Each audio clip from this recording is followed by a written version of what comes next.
is something that you need to do and you need to like experience, and you probably should do it now and not wait on it. As a professional hunting guide for over 20 years, I've guided hunts around the world, like dream hunts, you know, taking guys up crazy mountains and all this stuff. And it's like the one piece of advice that I could give people is don't wait to do it. Because nearly everybody that I take out waited to do it. And like the biggest thing they say is like, I wish I would have done this X amount of years ago, you know? And honestly, like the guys that like get the most out of it are the guys that are like, I'm going now. I'm going to make it work.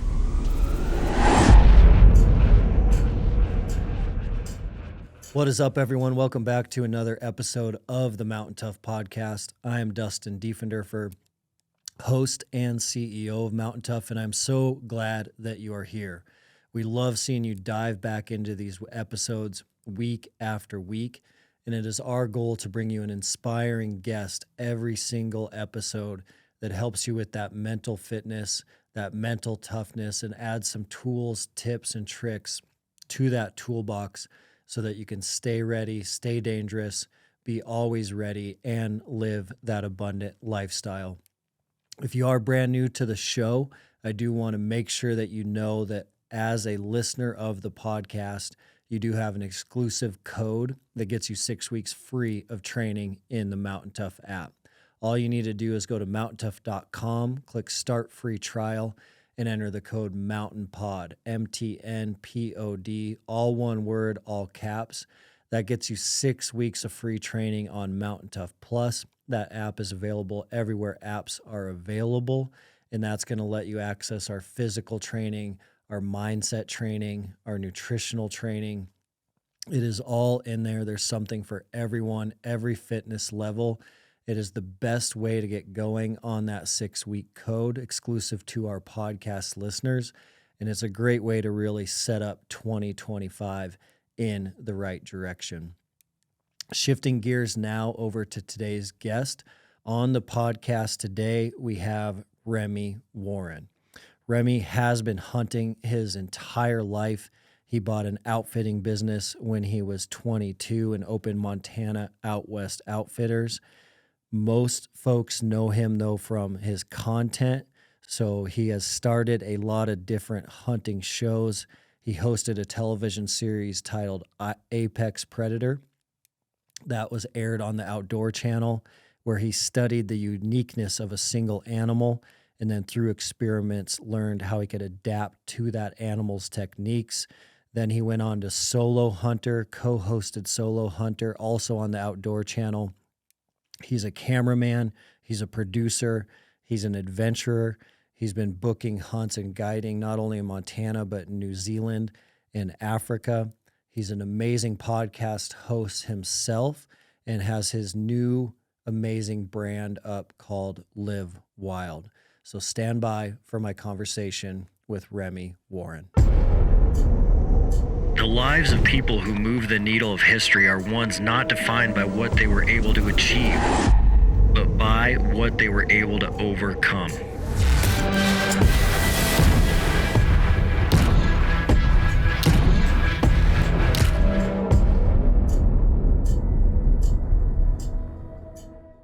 No disturbing. No disturbing. Do not disturb me. Hopefully the barbecue doesn't disturb you again. I'm sorry. We need to do that again where I can like go 100%. Like I felt so bad. I didn't even think about that. I was like, when you have like that feeling, you're like, I'm like, I've got a steak. And before we went out, I was just going to be like, I didn't want to just be that guy that like, I brought my own freaking lunch. I'm like, dude, you had a steak and a potato. Barbecue. And I'm like, I'm going to have exactly, I was like, it's a barbecue place.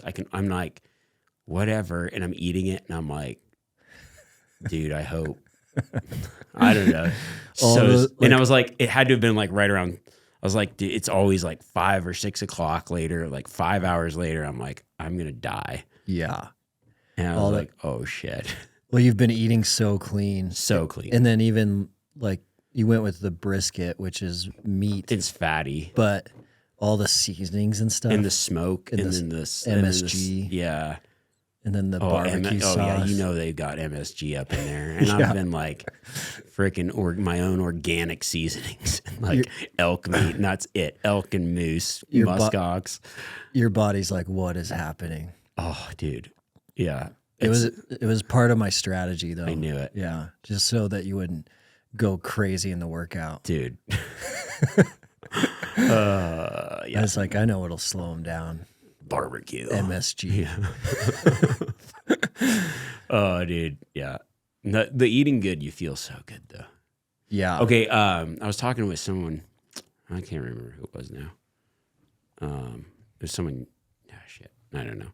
But they were like, you know, the inflammation thing, I think, has been big. Like, just feeling like joints feeling better, building strength in like my wrist and other stuff from the eating, I think. Like less swelling in my body, which I don't like swell a lot, but just like the inflammation and like just feeling like more, like, I don't know, feeling better all the time. Yeah, because so much of that's coming from those processed carbs, which you've cut most of those out. Yeah, all of them. Yeah. I mean, I'll smell them, but that's about it. You lick the ice cream and spit it out. Yeah, exactly. I'm like, oh my gosh. There's some things I'm like, all right, I'll try it. But no, I mean, yeah, it's like, it's different. You know, you feel better. Yeah. But that stuff's crazy because inflammation, sometimes you'll notice it just like if like your ring's a little tight or your watch is a little tight. Yeah. But you're not noticing like how sore and stoved up you actually feel. Right. And you might have been feeling that way for 2 weeks, 2 months before you actually notice it. Yep. And then when you find ways to cut it out, you're like, wow, my joints feel like completely different. Yeah, that's it. Because I got like a lot of scar tissue and everything. So just so much scar tissue. So it's always grinding or whatever. And then when you kind of cut that inflammation out, it's like, okay, like it's not cracking. I mean, it is, but it's like half the cracking, you know, feels better. And it's like, it's all related because I think like joint inflammation and like gut issues are coming from like stomach lining inflammation. Yep. So it's either going to get you like in your muscles, joints, or your stomach. It's just hitting you from all angles. Yeah. Then you got to be used to being like, I'll be the guy. Cause like my brother was like, he's completely switched his diet and I gave him so much shit. So much shit. And I'm like, I'm not going to be that guy. I'm that guy now, I guess. I don't know. Cause now it's going to be hard to go back. Like it took a little bit to get, to kind of get used to. Yeah. Like that was hard. It's hard. You're like detoxing. Yeah. Cause I'm like, I like certain foods. Mm-hmm. I like cooking. But the other thing is like, I can cook really good stuff and it still feel better than like other thing, you know, like I can still cook really good stuff. Like we eat really high quality food. Mm-hmm. Like I don't like eat boring stuff, But I just cleaner ingredients. Yeah. When did you start? Well, I mean, I don't know. I guess. I mean, well, since the beginning of the year, I've been like very, very like looking at everything. You know, before I'd be like, oh, cool, I'll use whatever, avocado oil or something like that. But yeah, I mean, like since the beginning of the year for sure. So that has like been even stricter, I'd say. But like I started probably mid like hunting season. Yeah, you know. And a lot of it was just from noticing some high markers in your blood. Yep. Yeah. Luckily, high markers you in my caught those blood. things. Yeah. So it was like some weird markers in my blood, and then just being like, okay, well, you know, but I've always eaten well. So I don't like compared to most Americans. Right, exactly. You're like eating deer and elk. Yeah, I'm eating deer and elk. Like the one thing though that and we talked about this with your guys' Live Ready challenge was the no eating out. Because I would eat out actually quite a bit. Like it was kind of like worked into our lifestyle of being like, oh, we got kids, whatever, we're home. Like it's just so easy to, you know, like I make good choices eating out. It's not like I'm like crushing like double cheeseburgers all the time. But it'd be like things that like, you know, you just don't know what's in it. Eating out's crazy. You don't know what's in it. And you feel like garbage. And Yeah. I was just like, I'm sick of feeling like garbage. Even if you get like steak, potatoes, and vegetables eating out, Yeah. still feel terrible. Yeah, because you could be like, hey, can I get vegetables without butter? And they're like, nope. Like, we don't have those. Nope. It doesn't exist. They're Like, how do you not have them? Yeah, it's like covered in oil or something. They're like pre-buttered on the truck. Yeah. It's like just soaked in like vegetable oil or something. I've actually had that happen. And I'm like, how can you not have butter on there? That means for sure they were in the bag with butter already on. Yeah, it's like prepackaged and they just heat it up that way. Well, Kyle talked about that, which was kind of mind-blowing, that when you eat out, same meal that you would eat at home, eating out's going to have 20% more calories. Oh, yeah. So if you do that 4 times a week, 300 or 52 weeks a year, Yeah. that 20% really adds up. Maybe not to like weight gain for everyone, but just inflammation, chemicals, substances, a lot of different things going into your body. Yeah. And I think there's a lot of like other random stuff that you would never, like the amount of salt and stuff that when you put salt, or like even if you're trying to make something sweeter or whatever, it's like you might use a little bit of honey, and in a restaurant, they're just like the whole thing. It doesn't matter. It needs to taste good. Just going for it. Yeah, going for it. And you're like, that's why it's so good, but you feel like garbage. So many steaks eating out too are like a big, huge spoon of butter's put on the top of them right at the end when they're all hot. So then you're like, man, this steak is good. So good, yeah. It is There's good. 3 tablespoons of butter on it. Yeah. But I'm like, I actually think I'm like, butter is probably way better than like vegetable oil or, a bunch of weird seed oils or something like that. Yeah. I don't know. I'm not a nutritionist. I just know how I feel. Yeah. I'm just excited that people are starting to get super into this stuff. Yeah. Like the Robert F. Kennedy stuff is thrilling for me. Dude, that's one of the things that like psyched me up, because I was like found out I was, I don't really eat things with food dye, but then you have kids and it's like, there's like everything's colored and they're like, well, and it's like some sprinkles. Dude, I had one blue sprinkle and like got hives across my whole body. And I'm like, dude, I'm so allergic to food dyes. And I'm like, started researching it. Yeah. This was like, I don't know, when my daughter was pretty young, because it was like a kid's birthday party, and started researching what is in these food dyes. Like, it's insane. It's been banned in cosmetics. And like, you can't put it on your face, but you can eat it. This is insane. You can't put it in lipstick. No, but you can eat it. Swallow like, it. you can give it, force feed it to children. It's insane. Have birthday parties. It's so crazy. Yeah. And a lot of that stuff's like illegal in Europe. Yeah, all over. Legal in the United States. I don't know. That pumped me up, because the food dye thing, like, I've been, pretty against for a long time. But I didn't even realize like how bad that stuff was, because you just don't think about it in your day to day. It's just everywhere. Mm-hmm. It's in everything. And then the other thing is like, you're sick, and then you can't find medicine without the dye in it. Yeah. And you're like as someone that's like really allergic to these food dyes, like you're like, oh, you can't take allergy medicine because that same food dye is in allergy medicine. Man, it's like wild. You're like, it's in everything. You can't escape it. The difficulties of eating super clean are astronomical. Yeah. That's why I really am hopeful that like RFK, with what he's talking about, can actually make some huge changes. Yeah. Because without huge sweeping changes, we're just being snuck on from so many different angles. Yeah. Where it's like food that's advertised as like healthy, athlete, clean food, the plastic that it's wrapped in, the plastic that it's in, the dyes, the chemicals, even though it's like clean, organic, we're still getting hammered from like 20 different angles. Oh, yeah. So unless there's like sweeping changes, then you can't, it's difficult to make good decisions without being like a homesteader off the grid, running your own homestead, which most people can't do. No. That's why that's why I love the hunting lifestyle, because you get that taste of like freedom. You're like, I killed this. This is my meat. I can eat this.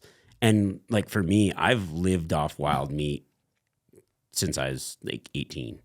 But, that's in my house. Like I don't really buy meat. I will buy bacon or pork fat, because I'll mix pork fat in just to have like, so lean, you gotta you need some kind of fat. So I'll have like pork fat or whatever, and I'll buy eggs.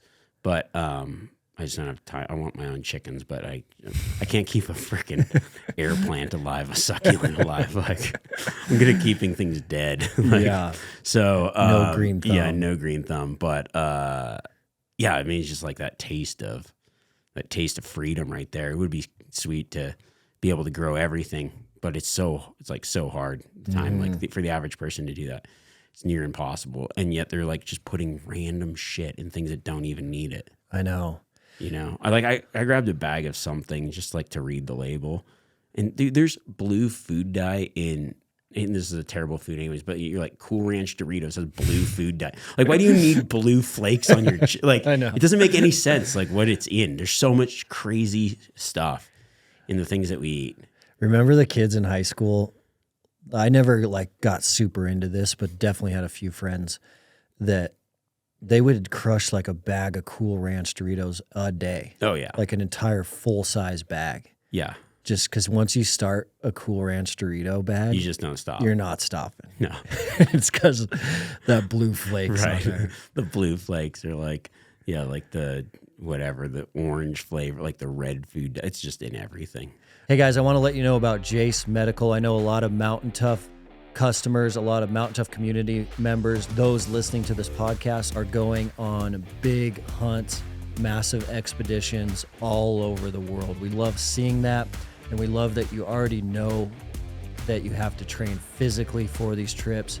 You have to train with your weapon. You need to be proficient with your weapon, but an often overlooked area of these expeditions is your personal medication. We actually just got back from a trip like this. The Mountain Tough crew went to Kyrgyzstan, and we needed the peace of mind of a customized medical kit that we could take with us, and we needed it at the exact time for this trip. So we went with Jace. We got our Jace case sent directly to us. We were able to grab it, open it up, throw it in our Kyrgyzstan pack, and take it with us. It gave us the peace of mind that in these international environments, we were going to be covered when it came to infection, GI issues, and anything else we were going to run into overseas medically. So check these guys out, an amazing company. The Jace case is going to come with 5 antibiotics that cover the 50 most common illnesses that you're going to run into anywhere in the world. But additionally, there's 29 add-ons that you can choose to customize your kit. So you can throw things in here like ivermectin, EpiPens, anything you need to customize it personally for you. So check these guys out, an amazing brand, amazing company, very practical for the Mountain Tough community. All you need to do is go to jacemedical.com and use the code MountainTough at checkout.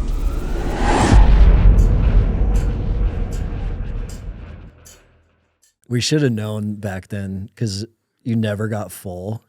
You ate like 700 chips and you still felt the same, right. Exactly the same.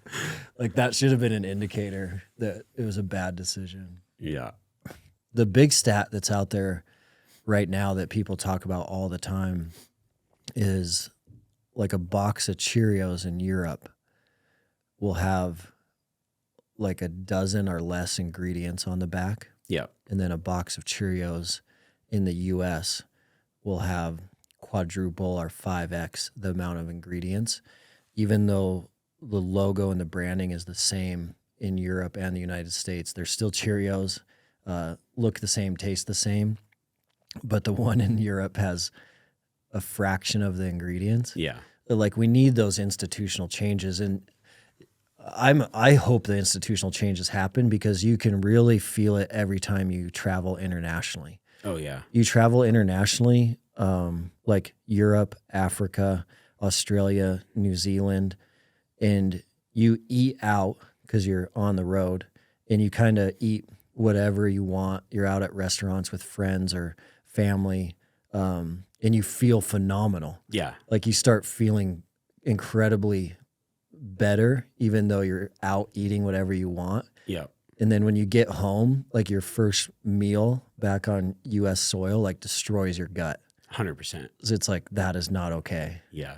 That's what, that's one fun thing about like when you travel somewhere and you kind of see their culture and the other things that they eat and like what's available. It's like, you know, like a lot of places around the world, it's like they just eat things that are seasonal. And we're so used to having like, because we can get things from wherever and it's like engineered or it's whatever, however you get it. Like even like food that should be fresh food isn't. And it's so different. It's just a weird thing where you go to some other place and it's like, no, in the winter we eat roots and in the summer we eat, in the spring we eat, Forbes or whatever, it's like, it's more of like probably how we should be eating where it's like, you've got this like heavier meat, you kind of got your meat. It's like that hunter-gatherer society. And it's kind of integrated into their food culture. Yeah. And they're healthier. And there's like way less ingredients and things that are, I've seen was it fruit, like the same exact scenario with Fruit Loops where it's just like a couple hundred ingredients versus like 10. Yeah. That's whatever it is. I don't know. You're just like this giant list of things. Yeah, it's pretty wild. I think that I think we're on like a good track, at least with people like opening their eyes to a lot of this stuff. Yeah, hopefully. Yeah, I saw that. Well, the red food dye's already been banned now, which is going to take like a few years before everything's out. It's like it's out of food before it's out of medicine though, which is interesting. It's the shelf life or something. I don't know. So you'll still get it like in your cough syrups, your cold medicines. That's crazy. But you aren't having that every day. Yeah. Where it's like, Fruit Loops kids are eating every day. Double dosing. They used to always be worried about that. Like, it was whatever that was in Mountain Dew. Remember, it was like the yellow dye 7 or something. Yep. Like, people were freaking out about that back in like the 80s and 90s. Yeah, I think it's still in there. Just doubled down. People just quit talking about it. Yeah. I know. It's crazy. We had some big trips this year. Yeah. You had I was talking to the guys here in the office, and we were looking through just your YouTube content from this year. And I was like, dang, man, there's like adventure after adventure after adventure after adventure. Yeah, I was like, I was kind of like, hadn't really done much on YouTube for a long time, but then I'm like, we're going to start putting some of these things together and put them out there on this. And we kind of almost like do a new film every Monday. That's kind of the goal, And this year was just like one of those years where I had a lot planned, and then I drew some like incredible hunts, like once in a lifetime type stuff. But I've been playing the application game for a long time, and also this was the first year I've guided like pretty much full time for I think 21 years, which I don't feel that old, but it's like I started pretty young. And so I've built up points and other things and done a lot of applications in a lot of states. And so I kind of had a hunt schedule planned out, and then also started like applying, and then was drawing things. And I'm like, crap, dude, this is like friends say Remi Warren problems. Like, I'm getting too many tags. Like too many good tags. Like I actually like places where I could return tags I did, but that's what I've got 20 some odd points in most states. And then my wife drew like a phenomenal elk tag, which was awesome. And we drew like this party tag archery. She had an archery elk tag. I had and we drew archery deer tag together. Dang. And that was like, her elk hunt was probably I would just say like it was one of the coolest hunting experiences I think I've ever had. How come? Like, for a couple of reasons, because I think the first one was, it was like, it worked out like you couldn't believe, right? Like some hunts generally don't go right. Yeah. Like no matter how good you are or whatever, like if you, like it takes a lot of things to go right with a bow. Yeah. And she hunted so she's like, outside of this year, all of her bow hunting experience has been while pregnant. So, and she's been successful. Like she took an antelope, she got a mule deer with her bow when she was pregnant with our daughter, an antelope with our son, and then she last year when we had both the kids, we kind of did some bow hunting for elk. She's done a couple bow hunts for elk and been unsuccessful, and then we did the mule deer hunt right before this and did a lot of stalks and just. Dude, mule deer hunting is so high country mule deer hunting, and it's like it's in my opinion the most difficult bow hunt there is. One of the most difficult bow hunts there is. The stealthiness of it. Yeah, like just to freaking get close on these things is so hard. And like she actually on the first morning got sub 20 yards on a good mule deer buck, and like it blew out. Dang. But she's like so bummed, and I was like, dude, Danielle, like most people that I know can't get within under 100 yards. Like it's okay. Like that was freaking awesome. It's a big deal. Yeah, that's a big deal. And we hunted hard, and she ended up not getting a buck. I actually did get a buck. I was trying to get her a buck, so I told her, I was like, I don't think I'm going to find a buck that I would want to chase, but I was like, if we find a big buck, I'll stalk it. She's like, cool. She's like, I'm gonna spot your buck for you. And I'm like, okay, whatever. Sure you are. She like the whole time is like, I'm going to find your buck. And I'm like, okay. I don't think he's around here, right? Yeah. So it's like the last day, we got my parents watching the kids. And it's like, we wake up and like, we got to go. Like, we're going to be there around noon, so we got a long drive. We're just going to drive out. And she's like, well, I was like, do we want to just glass this like last spot on the way out? She's like, yeah. And I'm like, okay, cool. And I know we got to get going. So go. And glass, and I'm like, I don't see anything. And I'm like, I'm just going to go to the bathroom down here, and then we'll go. So I leave. And she's like, buck! Like, what? And like, where? Right when you head to the bathroom. Yeah, like, just as I'm coming back, she spots like a good, like, solid, mature 4-point buck. And she's like, it watches it, goes behind this tree. She's like, I'm pretty sure he bedded in there. And I'm like, well, if he's by himself and bedded in there, I saw him in his good buck. I'm like, if he bedded in there, I'll make a play. And so I ended up sneaking in. He was bedded there, got within 30 yards, sat on him, time's ticking, like sitting there for an hour. I'm like, dude, I don't know. I got to chuck a rock because I'm running out of time. Like, I could sit here for 9 more hours and then the buck could blow out and then I have no deer. Yeah. And we're late picking up the kids because we're still like a 7 or 8 hour drive out of there. So you had to make something happen. So I tossed a rock and the buck blew out. And I grunted and he stopped. And I just drew back full draw and had to, guess the yardage. But I shoot a lot, like mixed yardages. And like my pin was set for 30 and he was 50. But I sat there for an hour. I knew how far everything was. Yeah. And I had this opening in the tree and just like threaded the needle and like perfect shot. Buck ran and just fell over dead in like 20 steps, like 30 yards away. Crazy. Whatever. And it was wild too, because she was across the way and her battery was on like 4%. So she was saving it. She happened to put the thing on, hit record just as the buck runs out and got me shooting it from like a mile away. Like it was so wild on the phones. Yeah. Dang. So it was pretty rad. So that was like exciting. But then she also was like, man, I really want to get an elk. And that experience was like, it was a hard hunt, Yeah. And so I think that kind of leading into it was part of it. Because she had the hard work on the deer hunt. Yeah. And I'm like, well, you're elk hunting. Like people are probably going to get pissed at this, but honestly, hunting elk is like playing checkers and hunting mule deer is like playing chess. Like it's a different game. And then we went to talk to my buddy who lives in the area. And he's like, we're like telling him the story of the deer. He's like, you got under 20 yards from a buck, you will kill an elk. You're fine. Like, don't worry about it. Just different senses. Yeah. Yeah. And then we go in there, opening day. My buddy had scouted a bit, and I had another friend that had a tag in the same unit. So there's quite a few of us all there, and we go into this basin, and it's like early season, like beginning of the season, and they're all bachelored up still because it's so hot. And we were in a basin of 30 plus bulls. Like that's insane. 330 to hers was like a over 360 type bull. And like her bull, the bull that she got was the biggest bull in the entire basin of 30 elk. That's insane. Yeah. And it was like, it was just like one of those, but you're like, there's so many bulls, and she wasn't being picky.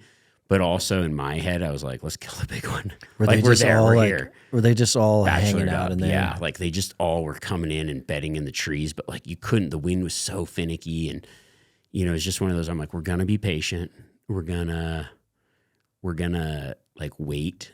And when we have the right opportunity, we're going to just go. We don't need to we don't need to do something stupid, but we also can't be too timid either. my buddy Mike was there with his son Louie, and he's the funniest, like he's the most uplifting, like but super funny guy. And we're hiking away, and he goes, "Hey, you guys fell into a pile of titties. Don't come out sucking your thumb, all right?" Like he's like, "There's just too many good opportunities. Don't mess it up." So many bulls like, in there. Yeah, and we're like, okay, yep. And that was just in my head the whole time. I'm like, "Don't come out sucking my thumb." Hey guys, there are a lot of trends out there. And one trend that I've personally found in my own life through experience that has been a game changer is cold plunging and cold water therapy.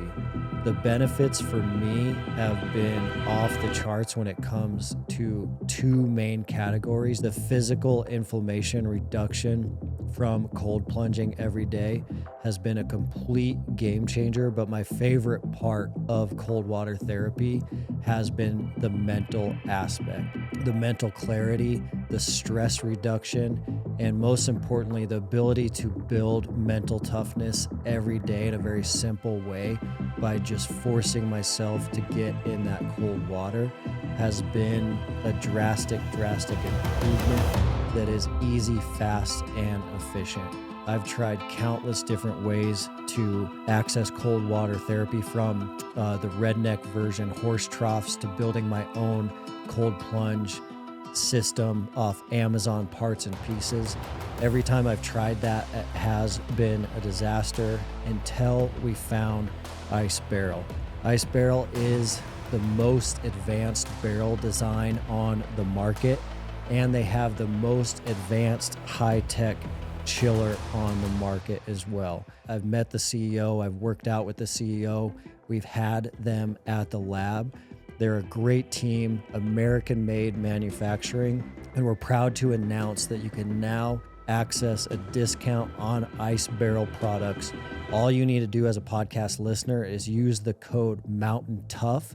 That's going to get you 15% off all Ice Barrels except the chiller. Again, that's Mountain Tough, all caps, all one word, on icebarrel.com.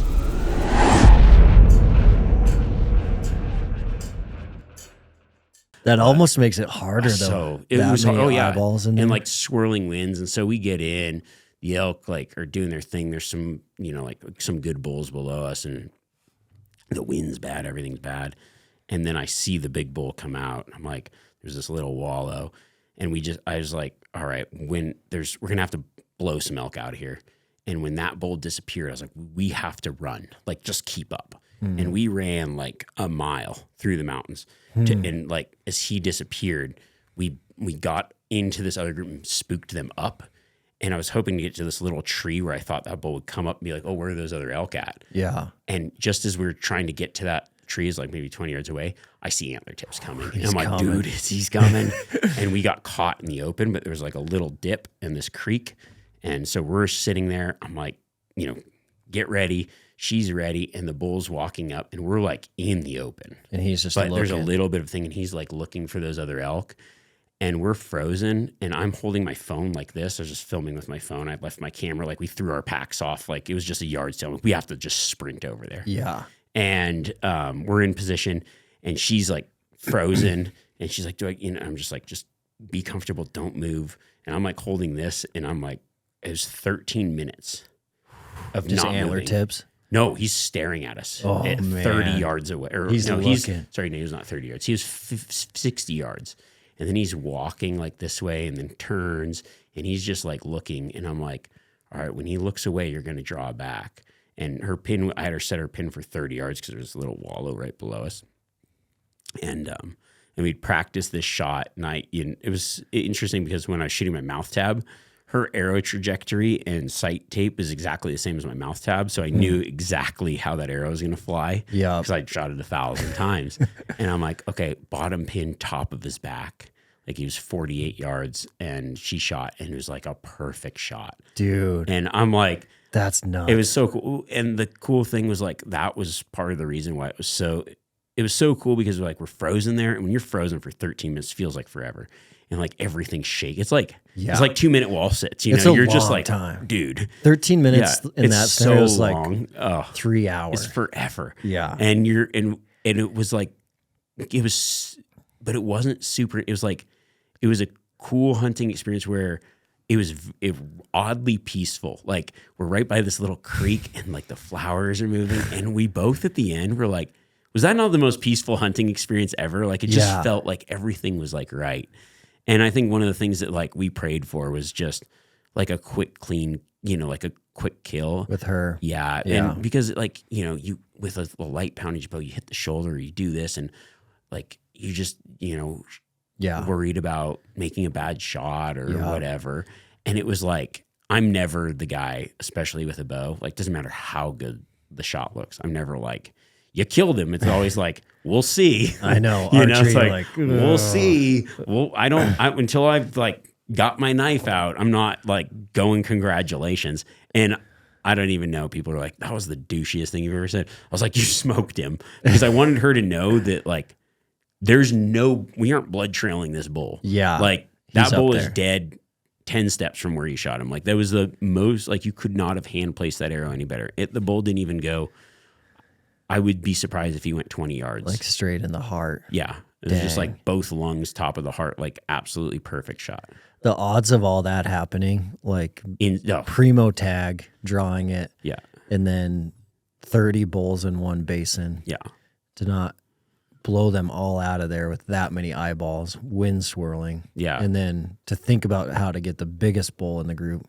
Like all that is like the stars had to align. Oh yeah. And like it was a good tag, but like my buddy who also had the tag, he ended up not harvesting. Like it's still 10% or less, I think, harvest rate for that hunt. You know what I mean? So it's still like hard hunt. And she got a great bull. Like he had fronts and thirds are all over 20 inches, like just an absolute giant bull. You're like, it's a bull of a lifetime. It was just so cool. Like she would have been stoked on any bull, but like it was just cool. It was like that. It was just like a perfect bull.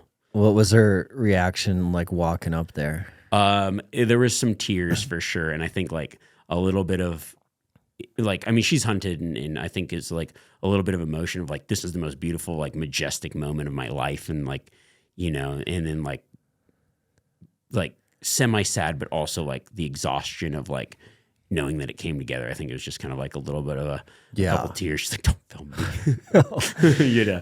I was like, I know, I get you. It's a lot. I mean, you have all that training, months of training with your bow, tons of archery practice. Yeah. And then you have all of that like fear of making a poor shot, making a bad shot, blowing this animal out of there, hitting it in the shoulder blade. Yeah. Like, and then for everything to come together, it's super overwhelming. It's just like, it was just such a cool experience. And it was just like, it was just so fun to see for her. And I'm like, I don't know. It was one of my favorite, like just the way everything worked. And it was just perfect. It was like a perfect day of hunting. Like if I could go and relive any day of hunting, I think that it would be that day.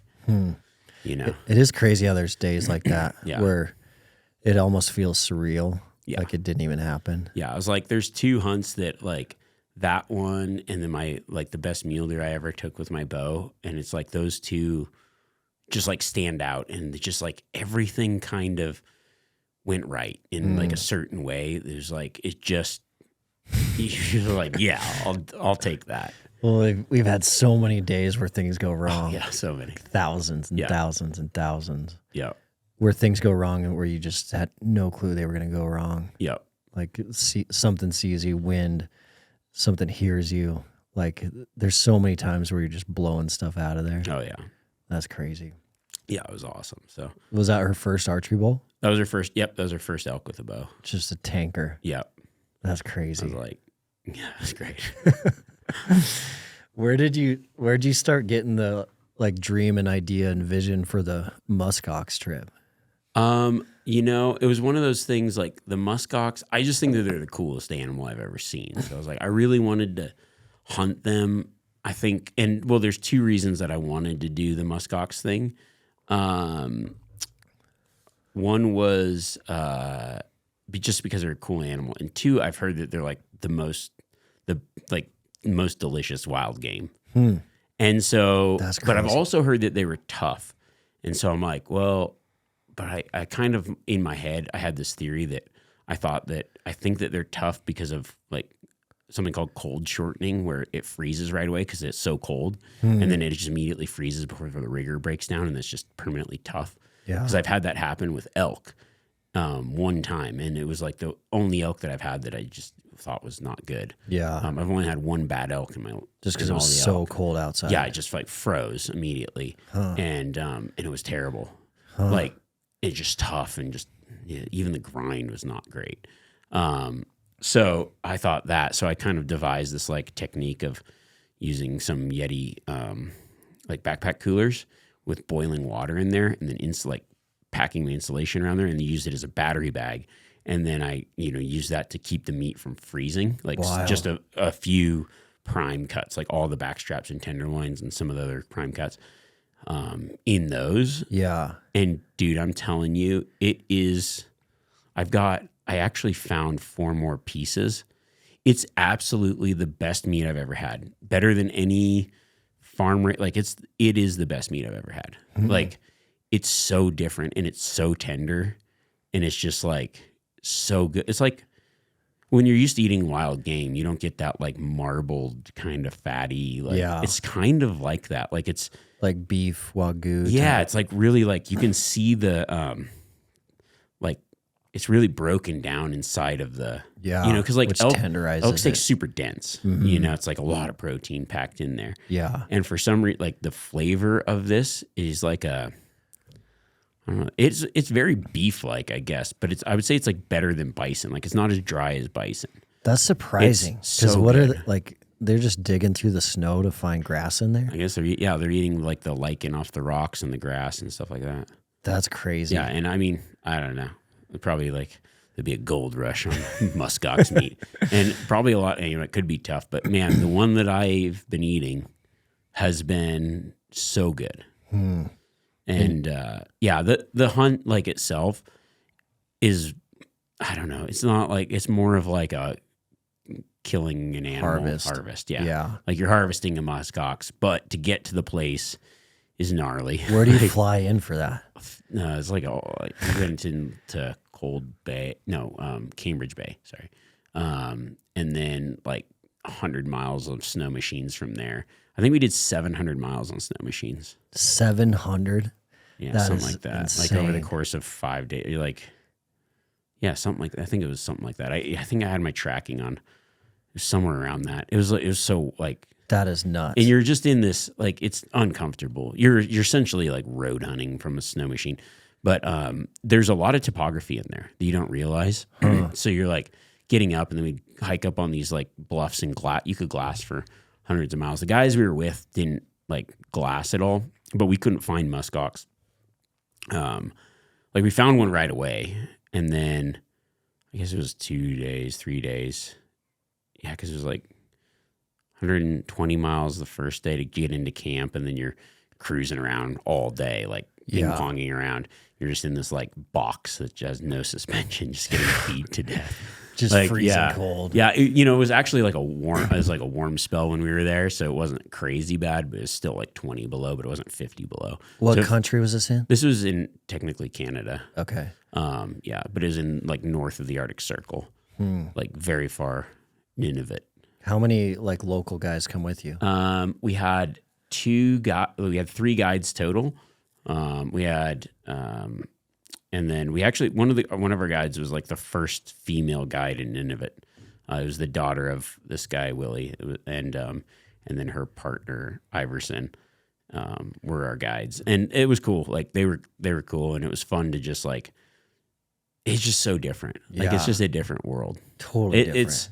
It's more of like a cultural experience than anything, and like being there. I always wanted to do it when there was no snow, like more stock and whatever. But I'm glad that I ended up being able to go when there was snow, because like you just don't experience that. Mm-hmm. Like I've never done anything like that. Yeah, it was wild. I've used a ton of Bluetooth speakers over the years, and they all have never quite had enough output for me to really have an awesome home gym workout on a Bluetooth speaker. but the turtle box is in a whole new ball game. They have leveled up this product, so the base and the output you get out of a turtle box is quite amazing. It's funny how we started using them at the lab. We had an awesome sound system at our new lab here in Bozeman. We were using it so much, we actually blew our brand new system out. We went right to the turtle boxes. And so we paired two together in the lab. And that was a lot of output for the Mountain Tough team and all of our testing to have phenomenal sound in our gym for a great workout with great music. We know there's a ton of Mountain Toughers training in their basements, in their garages, and I know a lot of you are looking for great sound to play some music in the background to your MGDs. This is a great product for you to check out. Turtle Box is at a whole new level. The bass and the volume you can get out of that box. It's a sweet product. You guys can check them out at turtleboxaudio.com. Use promo code TOUGH for a free TurtleBox hat with the purchase of a Gen 2 speaker. The hat must be added to your cart before entering the promo code TOUGH, TOUGH.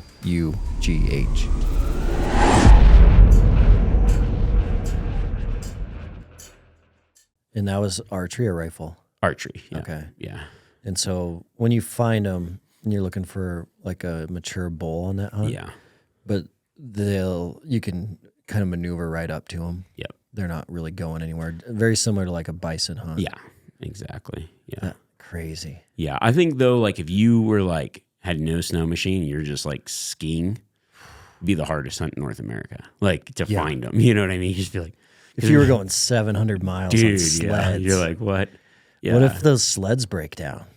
I mean, you're only probably 100 miles something from like town or whatever, and there's that we had 3 sleds, you know, so you could transfer stuff over. Yeah. But then you're just like you're doing hot laps like out. I think we were probably 30 miles from camp when I shot mine, but to get there we'd driven, you know, looking for them. Yeah, maybe. Yeah, I can't.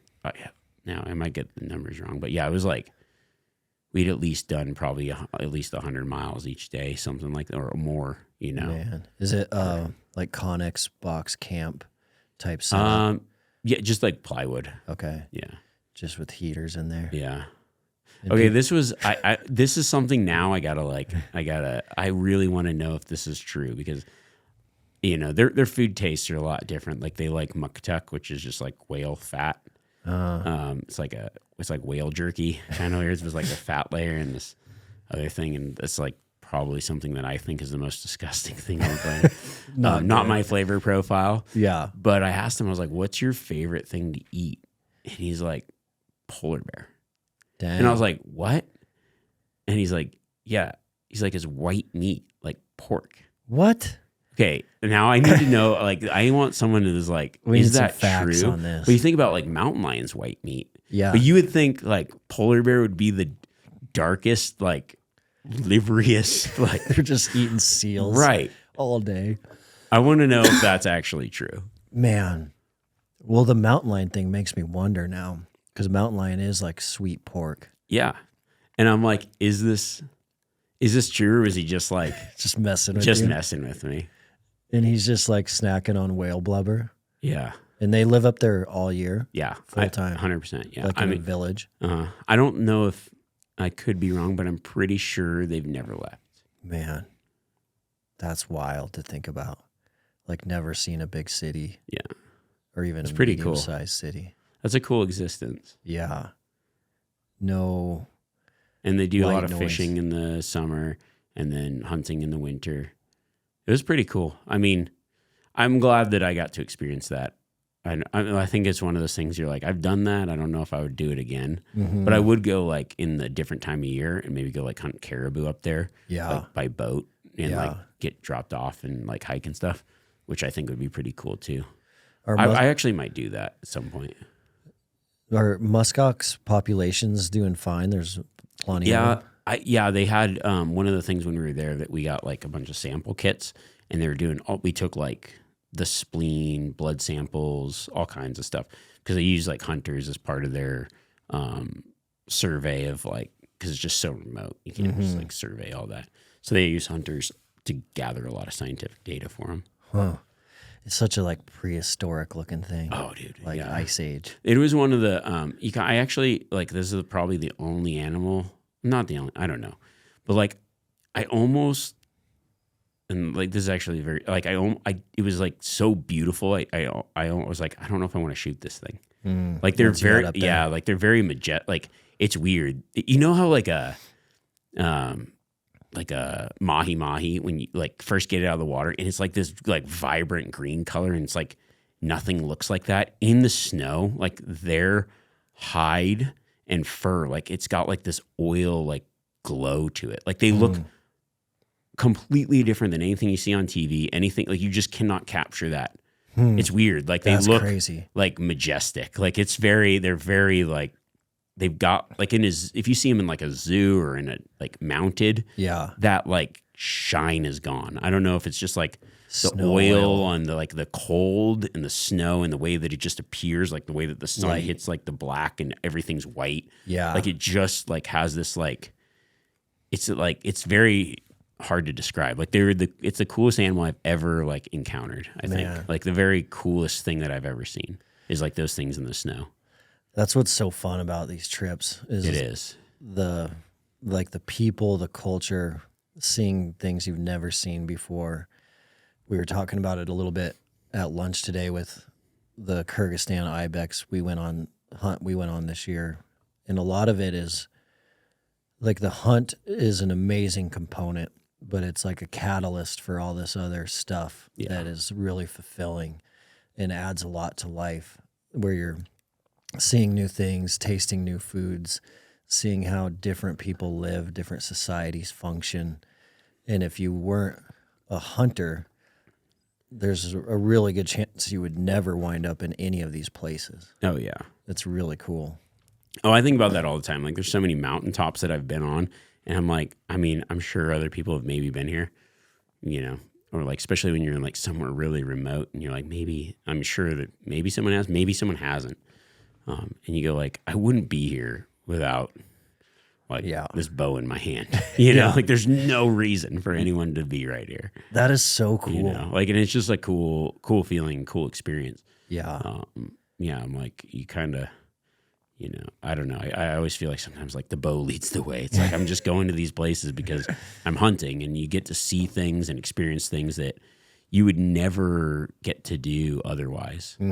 Like hunting takes you a lot of cool places, and it doesn't even have to be like this crazy, you know, Kyrgyzstan, New Zealand, the Arctic. It could be as much as like, you know, an elk hunt in Montana. It could be like, you know, like one of the things that I think is cool is like there's, you know, guys is like maybe where's it like a Boundary Waters deep whitetail hunt. You know what I mean? Like there's that stuff's cool. Yeah, there's some rad adventures of like slipping around in the Ozarks or something. I don't know. You know, like I don't know. Like there's just like some cool adventures out there that you know you probably wouldn't do without hunting or whatever. But like, you know, there's some cool adventures to be had and some pretty awesome like trips around wherever, you know, Wyoming, Colorado, like any mountain hunt, like you really feel like you're like, I'm back here. I'm in it now, boys. Yeah.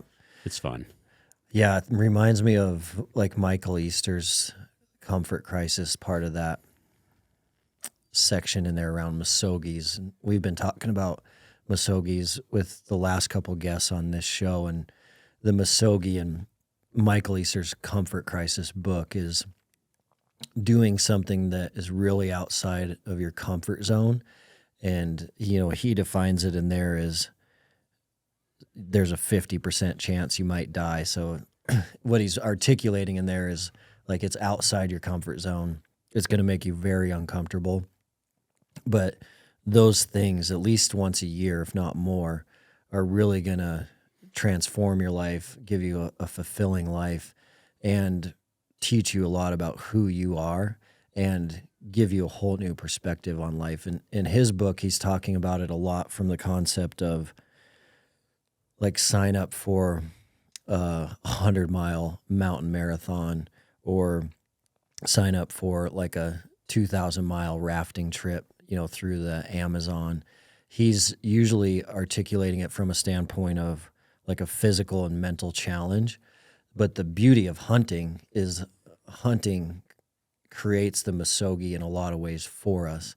And nowadays, more than ever, with like current American society where we're at, you do have to manifest adversity. Like if you're not manifesting, if you're not creating artificially adversity in your own life, then life is really, really pretty easy. Certainly, we're going to get hit with adversity, like financially, health, family, but your normal day-to-day routine with trucks, traffic, lights, fast food, technology, phones is going to be pretty easy.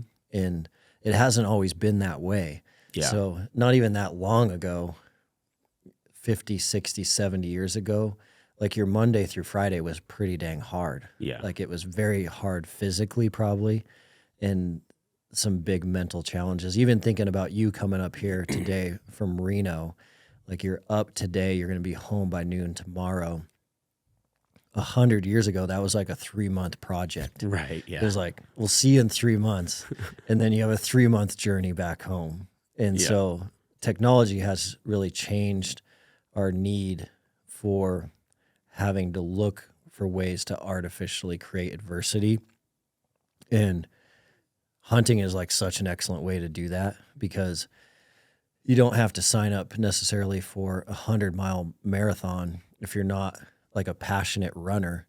Just do a crazy backcountry hunt. It's going to challenge you in many of the same ways, but there's like a lot of extra perks with like the hunting and the archery and the training and the process, and then the meat you can share with your family.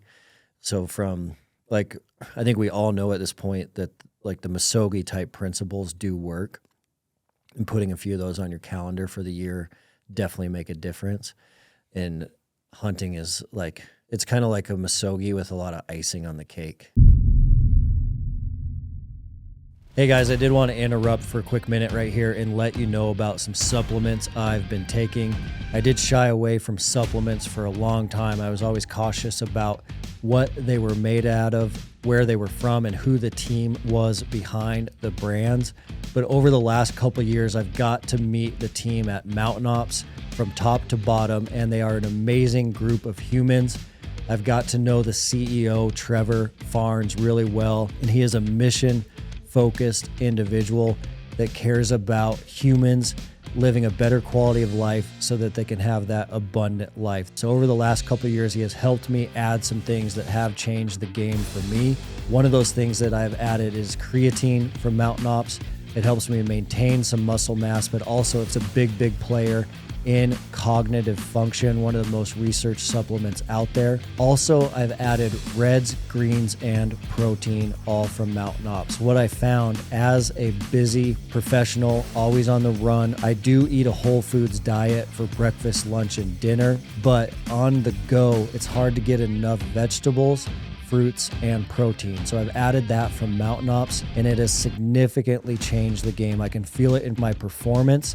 I haven't got sick for a long time, and I can certainly feel it in my mental clarity as well. The last thing I've added is the Mountain Tough Hydrate product for the backcountry, for hunting season. When I'm in the hills, I do run short on those electrolytes. We even have a Mountain Tough flavor, the Mountain Tough Lemon Lime Hydrate, and that is a game changer for hydration in the backcountry. So I keep it really simple. That is all I've added to my protocol, and it has certainly helped me, and I certainly believe in the team and the culture behind Mountain Ops. They have started an initiative that's been around for a while called Conquer Hunger. Conquer Hunger is giving meals to hungry kids that aren't getting enough food, and they've given out over 6 million meals plus to kids through their Conquer Hunger initiative. So every order that happens at Mountain Ops, a percentage of that order goes to Conquer Hunger. So certainly an incredible company, an incredible culture. As a listener to the show, you do get an exclusive offer to Mountain Ops, so make sure you check that out. The offer is incredible as a first-time purchase at mountainops.com. So build your order if it's your first time, they are offering you a 20% exclusive discount. All you need to do is enter the promo code Mountain Tough, all one word, all caps, for 20% off your first order at mountainops.com.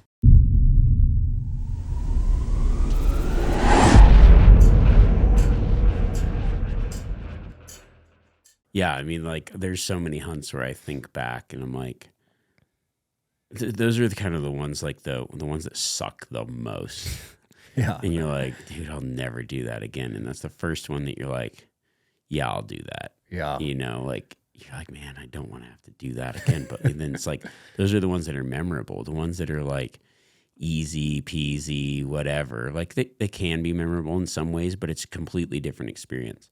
I mean, I've been on quite a few sheep hunts, and a few of them where, like, during the thing, I just think people don't get it. Like, there's like, especially I kind of think of like, you know, I'm like, there's very few people that can even do this. And you're like, I just don't think people realize how difficult this endeavor is. Like a backpack sheep hunt with like the shittiest weather, and you're just hiking miles and miles and miles, and like just straight up, straight down, 60+ pound packs, everything on your back, soaking wet, freezing.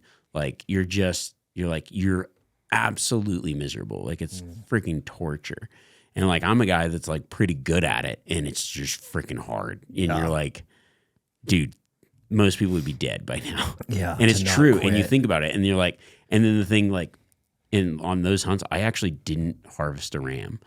I think I've hunted like thin horn sheep, like which should be like a stone sheep or a doll sheep. I think like on the last 2 hunts, I've put in probably over 30 days and not seen a legal ram. 30 days of like grinding. Like, and I'm not, I'm not going, I'm not like, it's like dumping out. Like there's days where I'm like drenched, soaking wet, and I'm like wringing my clothes out, climbing in my sleeping bag in soaking wet clothes, and just shivering till they dry out. Yeah. And you're like, you're just punishing yourself. And someone's like, did you get your sheep? Nah, why didn't you get your sheep? And I'm like, dude, I'm gonna strangle you. Like, you just don't understand. They'll never understand. Like, you just don't understand. Like, why are you doing that? And I'm like, I actually don't know. But you can't wait to go back. Yeah, but well, yeah, you're like, I'll do it again. You know, because there's like something of like, you get done with those trips and you just look at the world different. You like see somebody that's like honking in traffic, and you're like, you have no freaking clue what I just went through. Like, you are the weakest human I've ever seen. Like, just get some pay. Like, just, this is not a difficult day for you. Just stop. All right. Like, you just get like this different perspective of just everything. Like, you just, it changes the whole perspective. And it's actually really good. Like, I've done a ton of, like, my thing, I mean, most people know me from a show called Solo Hunter, which is like going into the backcountry, filming myself, like doing these like hard, long hunts and like being by myself. And I've done a ton of solo hunting. But I think that there's a kind of this fun aspect where it's happened a few times in my life, where I'm on like some of the most difficult and challenging things with other people. And like, you get this like kind of shared sense of like awesome after, or like this like the shared high of like adrenaline, like, and you just like this bonding experience. And that's actually a really cool one too. Like, you know, I can think of like 3 off the top of my head over my life where it's like everybody gets done and it's like, we did it. It's like, it's a big, and you know, it's mission. like, we did it. You know, it's like, it's a cool experience too. It's like a lifelong bond. It is. Yeah. I mean, we all know the like hunting partners that fought tooth and nail with us. And it might've been like 12 or 15 years ago that we were on trips with those guys, but they're like, we'll never forget those guys and those trips. The ones that like fought through adversity after adversity after adversity, and then something crazy happened. Yeah. And you're able to find success, and that bond is crazy. Oh yeah. Like, and it does make you crave, like it teaches you that like people that will push you in life are definitely a game changer. Like, whether they're pushing you physically in the gym, like your workout buddies make a big difference on like whether they're pushing or dragging you down. and hunting like highlights that. Because Oh yeah. if you have a hunting partner dragging you down, like it's a miserable trip that you remember negatively the rest of your life. Oh yeah. But those same things are happening to us every day. Like, who's around us, who's pushing us, and seeking those people out. And hunting creates a nice environment for that. Oh, for sure. Yeah. It's like one of those things like when you're with the people that kind of push you, you do more than you think you can do. And you're kind of pushing each other. Mm-hmm. And then I've been on those hunts too, where it's like the whinging. You're like, it's so heavy. It's so hard. And we're going to die out here. And you're like, you're going to die out here because I'm going to leave you. Like, yeah. It's, and it's like a completely different experience. You start to feel tired. Like I remember one time when I was guiding and ended up, we had a couple guys killed 2 bulls and it was just like the shittiest weather. And I called my brother to help pack out. And like I've actually packed out like multiple times when I was a lot younger, like an entire elk in one trip. And I was, telling my brother, like, I was like, yeah, when I was your age, I used to carry like the whole elk out. And he's like, I'm carrying the whole elk out. And then I'm like, damn it. No, I'm carrying the whole elk out. So we got our packs loaded down. Like, luckily it was like snow and we're like dragging quarters and like, it was like, why are we doing this? Yeah. Right. But it was just like, it was like, push. It was mostly downhill, but it was a long ways. And it's like, I'm not walking back up here. I'm not walking back. Like, well, let's just go. And we're like pushing each other. You know what I mean? Mm-hmm. It was like, and we did it. And I was pretty sore afterwards. But it's like, I actually broke the stays in my pack because I weighed the pack and my pack was 174 pounds. And I weigh 170 pounds. And then I had the body fun, weight. Yeah, and then I had the fun sack, which is like, like the other. Yeah. I just called it like the fun sack. It's like a 30-pound like, thing. And I'm like, you were carrying it out front. Yeah, carrying it out front. I've got a picture of it. And it's just like so funny. But I was like, why do we do that? And I did that with some other friends, and we're just like, we killed 2 bulls. There's 3 of us. They're the ones me and my brother carried were like raghorns, right? Yeah. Like, not like big bulls. Like you can definitely manageable. People that don't know elk, like that's not a crazy thing. But like, I was with a couple other guys and we killed some bigger bulls, and like 3 of us to pack 2 elk, and it was like same just monster packs. And we're like, let's just.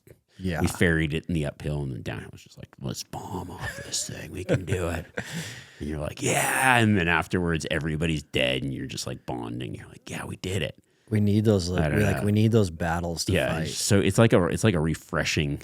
Yeah. I don't know. When you do something that you don't think you could do, it's a very like it's kind of a rush that you chase in a little bit of a way. Like, and I always find that like when you get home from doing something you didn't think you could do, that adrenaline high you're on it lasts for like several weeks, if not several months. Like how productive you are and like how many things you're getting done and like how many new ideas you have. Oh, for sure. My wife is always like, dude, you need to calm down. Like, it's like, and it's because like some big crazy trip happened where looking at it was like the most miserable thing ever, but you come home from those things so just fired up. Yeah. Well, you're like, I can do anything. Because you're like, I don't think I could do that.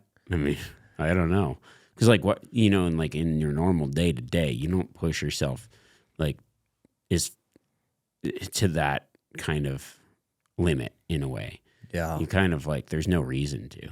But when you're out there or whatever, like there's things that happen and you're kind of continually pushing yourself, not in like a stupid way of like, let's get ourselves into a situation that's going to be bad, but like you have to push yourself, like if you're going to motivate yourself to find that success. And a lot of times it ends up, you're like, you come back and it just kind of resets the way that you look at everything, whether it's business, whether it's family, whether it's whatever, like you value things a little bit more.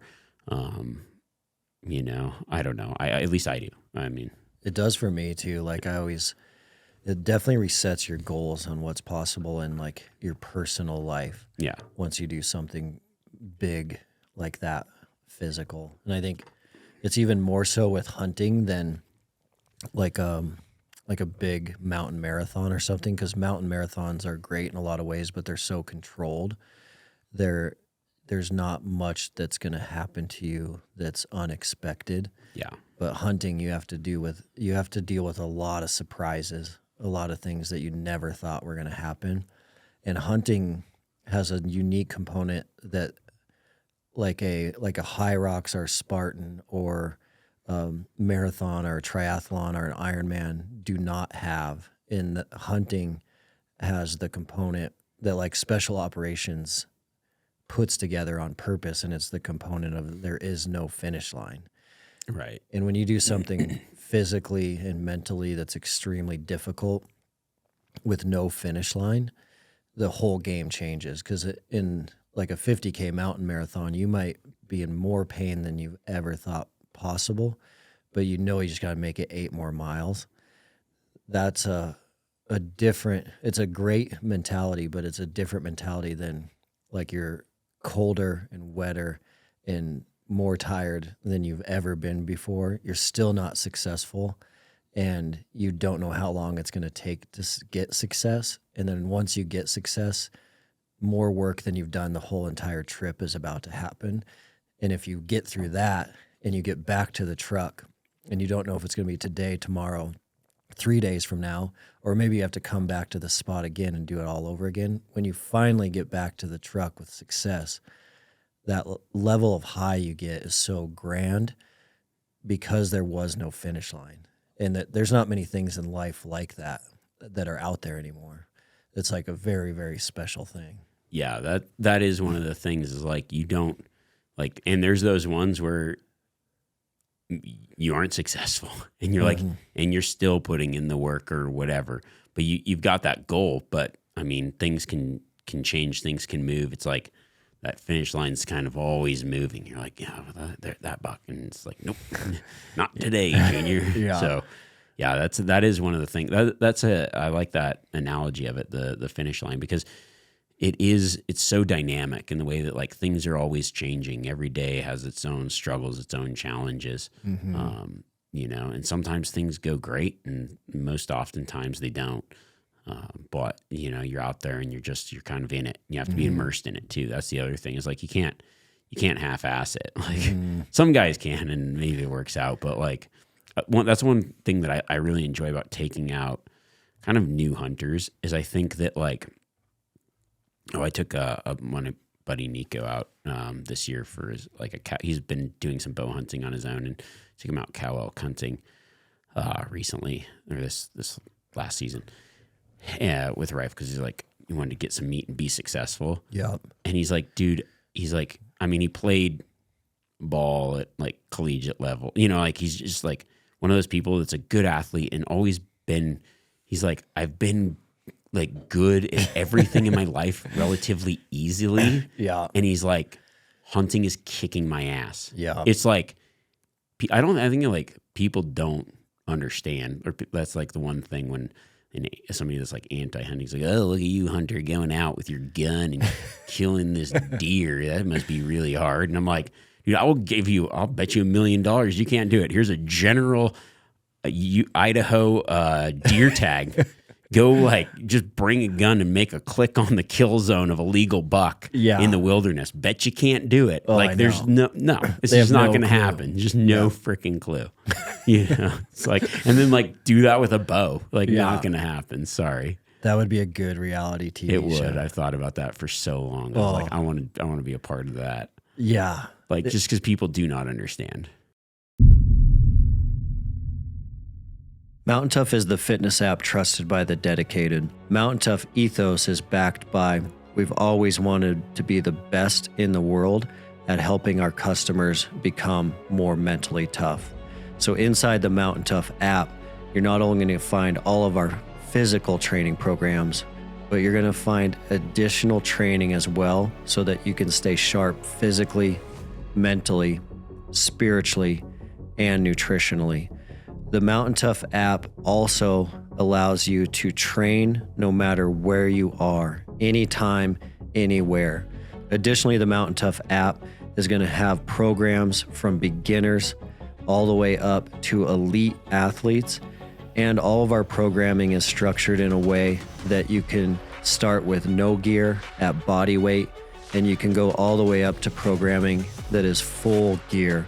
So you can do that in a robust home gym or your local gym. There's no excuse for you not to start today. With Mountain Tough, you can conquer your goals with the ideal program for your lifestyle and schedule. Train with equipment or just your body weight on your phone, tablet, TV, or web browser. Most importantly, Mountain Tough will help you train your mindset so you are always ready for anything life throws your way. Mountain Tough is offering the Mountain Tough Podcast listeners an incredible offer. 6 weeks free on the Mountain Tough app. All you need to do is use the code MTNPOD to redeem your 6 weeks of training. That'll be a 14-day free trial plus a whole additional 4 weeks of training. Just go to mountaintough.com and enter code MTNPOD for your 6 weeks free on the best-in-class physical and mental training app.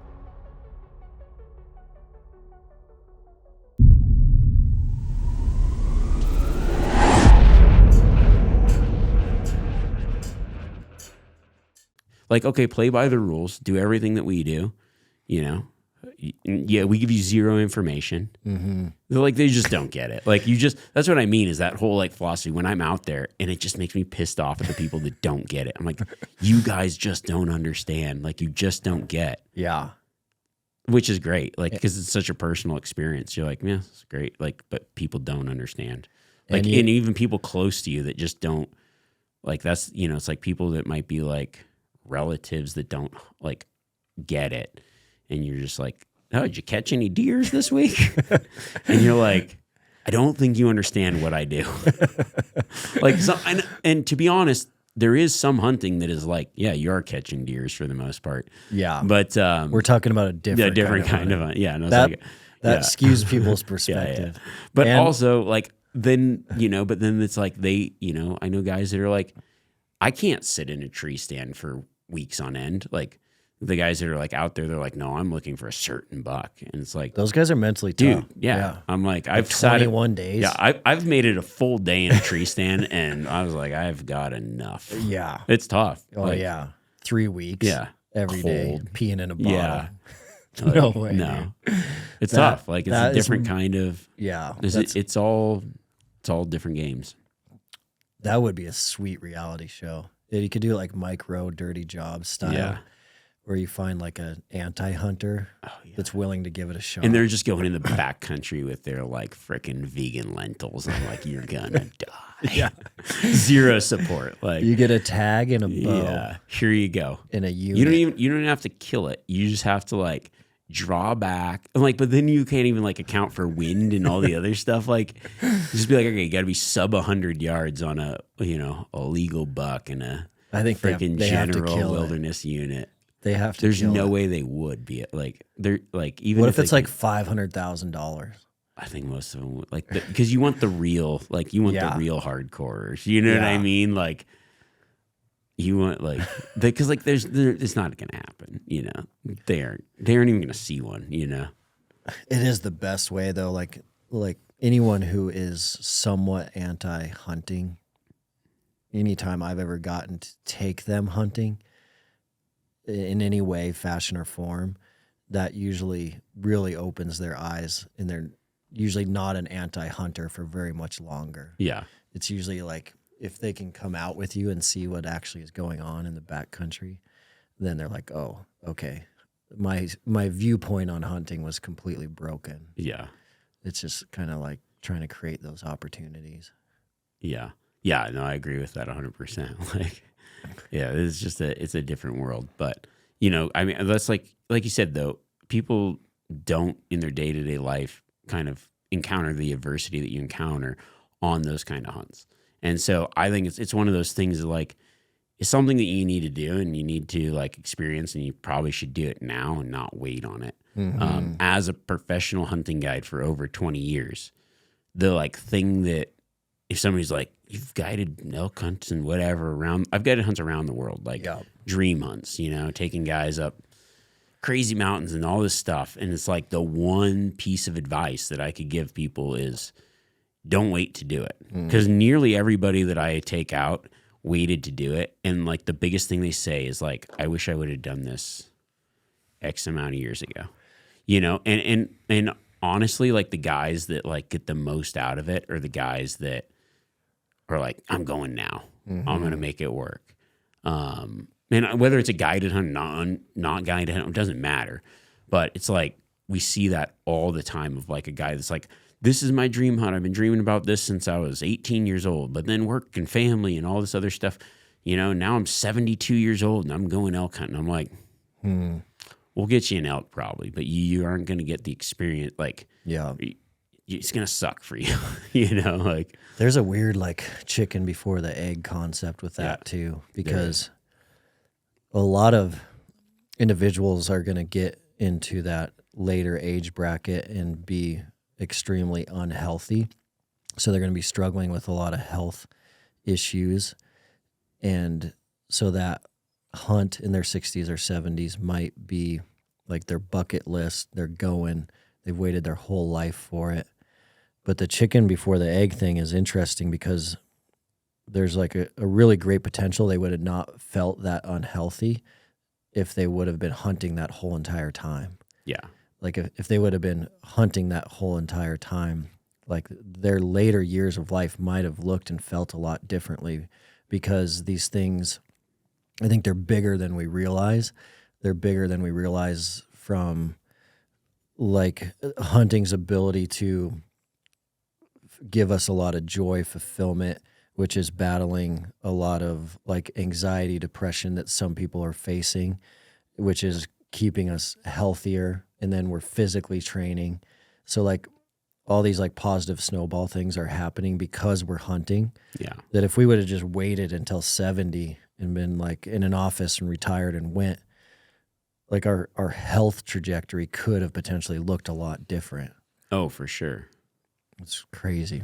Yeah. Yeah. That's an interesting way to think about it too, because I mean, you know, you build the life. Like I like to think about a lot of, there's people that go hunting and then there's people that like live hunting, you know? And like you know, for some people, I think like there is like you know, hunting can be like how I go bowling, right? Like I show up, I roll the ball down there. I'm not making any great scores, but I'm having a good time. And it's like recreation, you know what I mean? And then there's people that are like me where it's like, I think about it all year. I'm planning. This is my goal for this year. I'm going to go on an elk hunt. I'm going to go on a hunt that I haven't been on. Dude, I do a bunch of research. I practice shooting my bow all the time. This hunt's going to kick my butt. I'm in the gym. I'm running. I'm putting my pack on. I'm training. Yeah. I get out there. I give it my all. I'm either successful or I'm not. And I'm like, now I got to do it again. You know? It's a lifestyle. It's a lifestyle. Yeah. Which is, that's a big thing because that's like you have those goals, intentional goals every year. Yeah. Yeah. And I mean, for me, like there's, you know, I have a few things like, I don't call it like a bucket list, but I definitely am intentional about the things that I want to do. And the thing about it is like, you can find a way to do the things that you want to do. Look, I mean, when I was 22, 23 years old, one of the things that was on the like top of my list was I wanted to hunt tahr in New Zealand. Well, I was a hunting guide. I just finished college and I owned my own outfitting business. But like, you know, everything that I'd saved up during school and like working, I worked half the year. I worked from like through college. I took essentially like spring and summer semesters and then essentially had like from August through January off to guide. Yeah. And so like nice thing about guiding, like it's like you show up at a camp and like you just like you're fed and you have housing and you're like all you have to have is a truck and you know, so I'd save my money and thankfully I had like a scholarship for school and so I actually was able to like buy my business you know, with like what I'd saved up and stuff. But like I, you know, it's like didn't have any money really. And I'm like, I want to go hunting for tahr in New Zealand. I'm looking at like these outfit and it's like 10 grand. And I'm like, well, that's not happening. That ain't happening. Yeah. And literally I was like, you know what? I mean, I did so much research, like talking to people and like found some, like at the time I had never heard of anyone. And now I think it's, you know, for like whatever, but in some ways, like, I don't know if I pioneered it. Maybe there's other people doing it, but I'd never met anyone that had gone over there and like DIY hunted New Zealand at the time. Yeah. And I was like, I literally like applied for like a work visa. I bought a one-way ticket essentially.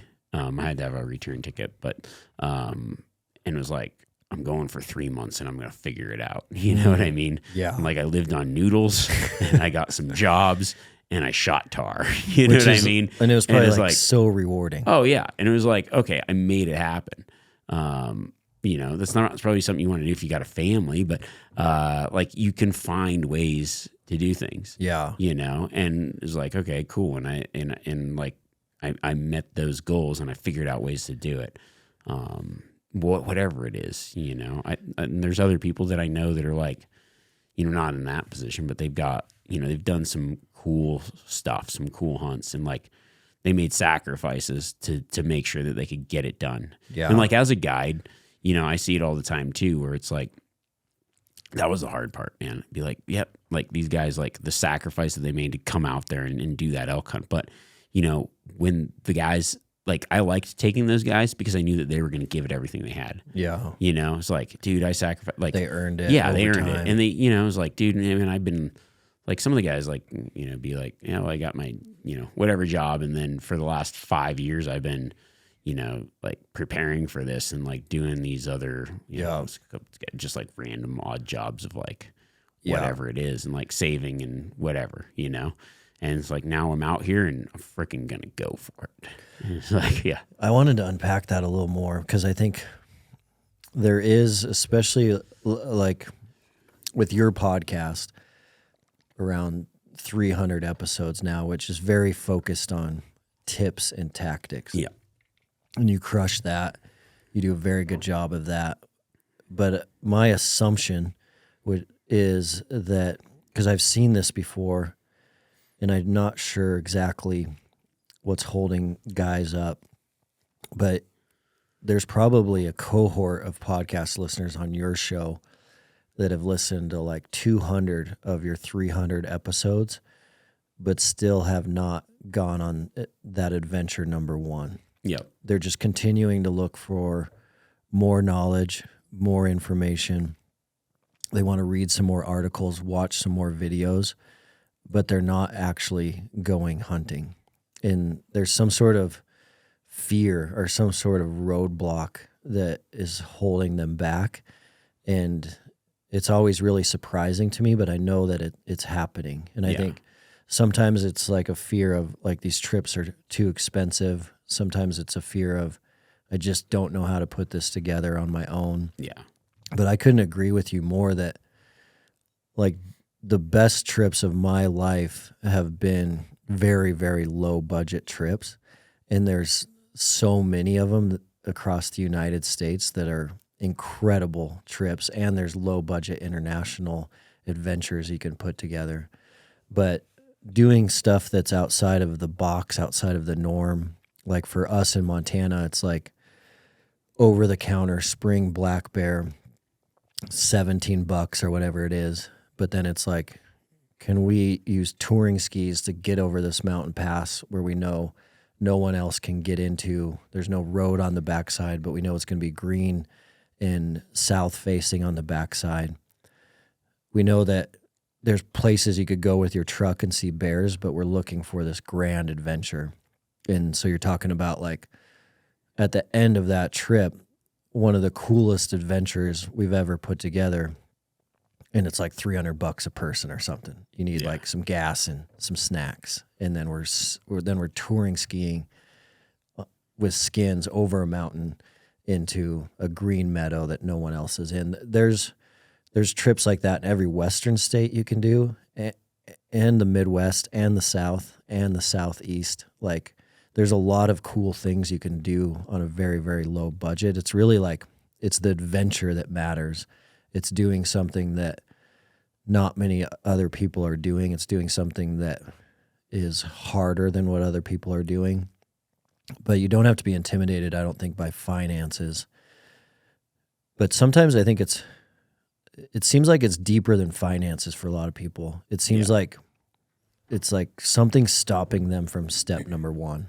Yeah, I think the step number one, like that barrier to entry is like kind of the fear of like, what do I do or where do I go?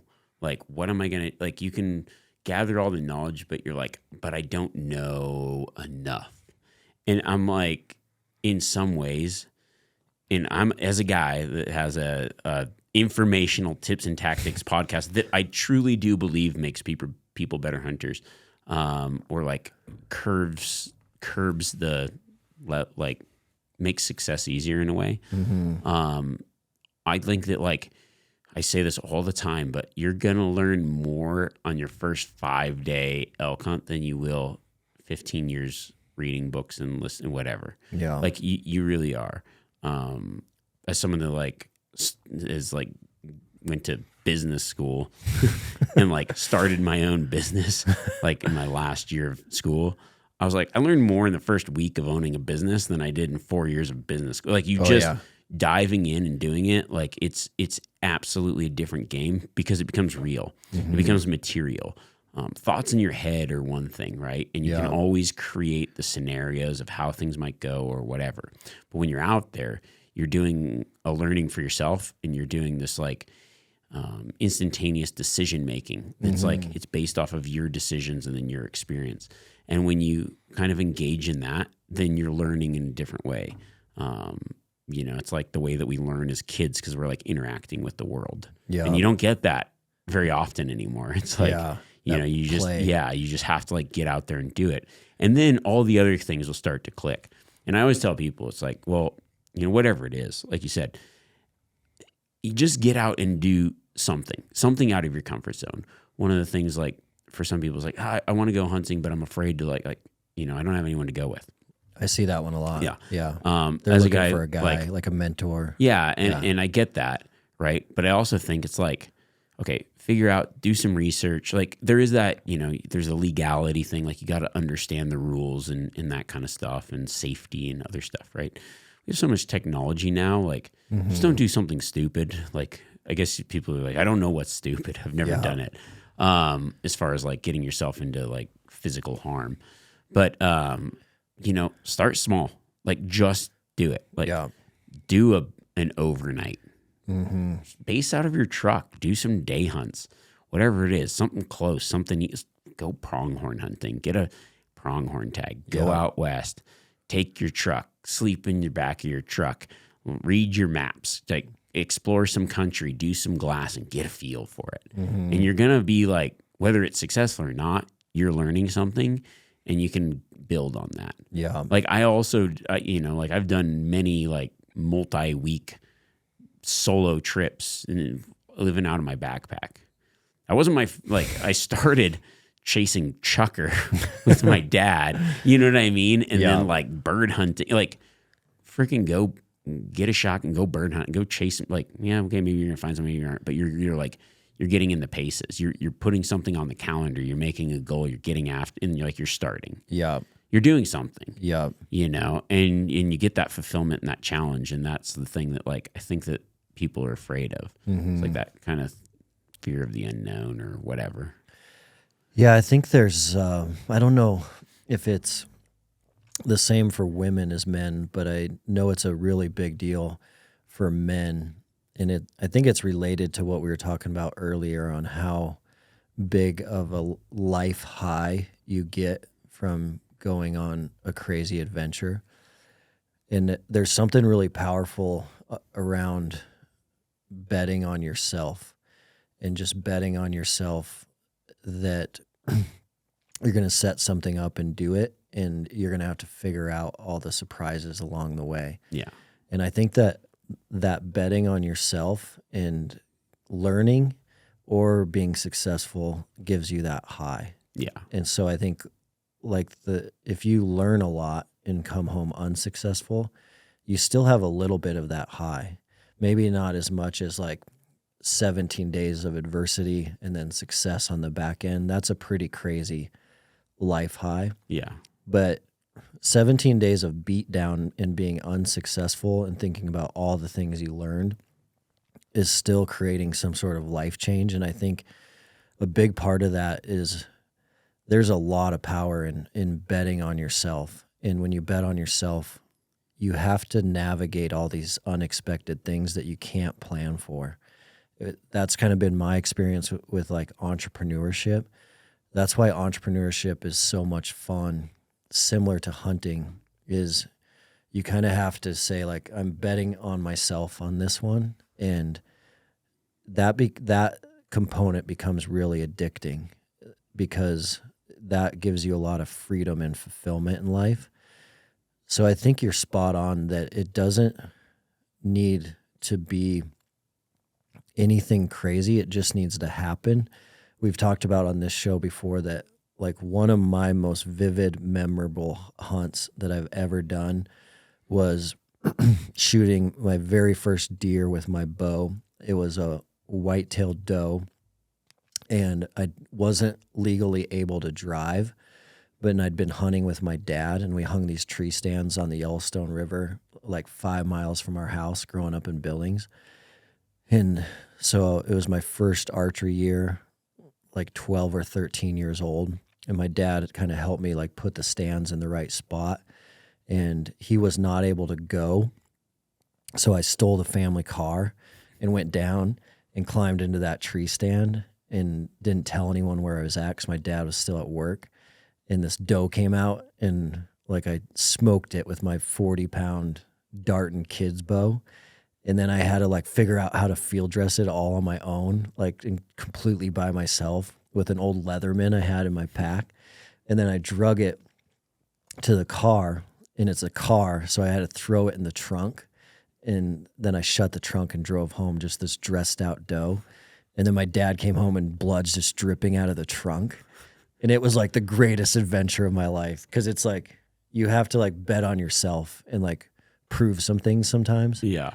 And I think like I think a lot of people get stuck on that it's got to be this Western elk hunt. And I couldn't agree with you more that there is like an MBA component of doing your own backcountry elk hunt. But I hate to see people wait for that moment to happen. Yeah. Like, don't wait for that moment to happen if it's going to take you 3 years to get a tag. Like, learn everything you can in the next 3 years until that moment happens. For sure. Yeah, like the diving in, the just saying yes, the just like packing up your truck and going kind of thing. There's a lot to be said. But that's how I've lived my whole life. So it's like I've always kind of found fulfillment out of that, and just kind of, it's like you kind of just got to make a plan and then not give yourself like a backup plan. Mm-hmm. Like, this is what I'm going to do and do it. Yeah. No, yeah, it's that burning the ships thing. Yeah. It's cool. Awesome, man. Well, I'm glad you made it to town. Yeah, thanks, man. Sorry, the barbecue just purged your system. Yeah, that's all right, man. Let's do that workout again now because like I feel good now. Like I can get it now. But dude, I was hurting. Yeah, I'm sorry about that. No, that's good. It was fun. It was fun shooting those pistols. Yeah, it was. I haven't shot a pistol in a while because just like I don't know, I just haven't, But I enjoy it, and yeah, it was fun. So it's gonna kind of reinvigorated my desire to shoot pistols again. It's fun. It's been a while. Yeah, a little bit outside of comfort zone for us, and then but a lot of crossover to like archery and rifle. It's a blast for sure. Yeah, it's fun. Yeah, I like shooting everything, so I'm like, yeah, it's perfect. I'd like to do one of those 3-gun things at some point. Like that seems like a fun event. Those things look awesome. Yeah, I love seeing how like fired up Drew gets out on the range. Yeah, he has like awesome. All the drills and stuff. Yeah, I like that. Then the tape dispenser. But it makes it fun too, because when you're just like, if you don't have the drills, like I'm the type of person that I need that in some ways, like that structure of what I'm gonna. Because I'm just like, it's boring punching paper. Like I've shot 1,000 targets. Yeah. But when you have the drills and the timer, like you have a goal, like you're continually comparing things. Oh yeah. And that's like, even like long range shooting I enjoy because there's like so many variables. And then you go, okay, well, I'm trying to get a good group. or, you know, I'm like trying to get a good group at distance. And so you've got those variables when you're just like, you know, like a range, you're just like, well, I'm going to shoot. Kick. Cool. Okay. Yeah. You know, but when you've got the drills, you've got like a goal and you're trying to continually, it's just more of a, you know, like there's something to strive for. It's cool. Yeah. It's fun. And that timer adds some stress. Yeah. And that stress like is, teaches us a lot. Yeah, for sure. That's but then fun. there too, like it feels like you're like, that was forever. It's like 6 seconds. You're like, what? I know. Yeah, you drew and shot in 1 second. You're like, that felt like forever. That was 1 second. I don't know about that. You know, it just felt like, it's weird because you're thinking about it. When you're thinking about things, the time seems so different. Yeah. I guess. Yeah, that stuff's good for hunters. It is. Like, because the stress creates, we're going to run into that when our heart rate spikes, like when we draw on an animal. Yeah. And if you've never practiced that heart rate spike before, then things can get pretty ugly. But just having that timer adds a lot of stress. It does. It's sweet. Yeah. And even like a little friendly, like shooting your bow, like a little friendly competition where you've got that added like pressure, it actually makes it more difficult in a way. You're like, okay. And then you continually get better. It's like the best way to get better at something is make something difficult. Like if you're practicing easy, then everything, you aren't improving really. Yeah. That was a blast. Yeah. Awesome, man. Well, we'll get you out of here. Thanks so much for coming up. Yeah. Thanks for having me, man. Appreciate you coming up to the lab. Yeah. Appreciate it. Doing the workout, shooting, cold plunge. Oh yeah. Then We just did it all. some bad I already barbecue. forgot about that. That was good. Awesome, man. Thank you. Yeah. I'll catch you later.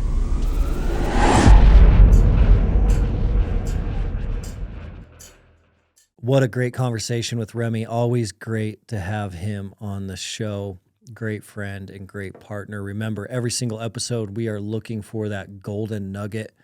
What can we take away from these shows that we can practically apply to our lives right away? We're always looking for that practical approach to mindset, to mental toughness, to mental fitness.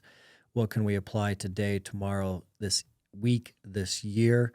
The big golden nugget for me on this one, Remi hammered it several times throughout this episode, and he talked about not waiting to do these big adventures, these big trips. So he's been guiding since he was 22. He's seen hunters from all over the world come to visit him. He guides in one of the, the best deer units in the state of Montana, but he's also doing Africa, New Zealand, and he's seen so many people wait until they're 60, they're 70 to go on this trip of a lifetime. And he's saying, do not wait. Do these trips when you're young. Do them however you can, whenever you can, because we don't know how long we're going to be healthy. We don't know how long we're going to be injury-free. We don't know how long it's going to be till we're sick or something comes up, some sort of injury comes up. In these bucket list hunts just cannot happen, or by the time a bucket list trip happens, we don't have the health and the youth that we did at one time. So find a way to make these adventures happen. He even reinforced that by saying they do not have to be expensive. We can do these adventures anywhere, anytime. We just have to put them together and pull the trigger. But do not wait. Such a great golden nugget from Remi. I totally agree. Thanks for being here, guys. Love you guys, and we'll see you on the next episode.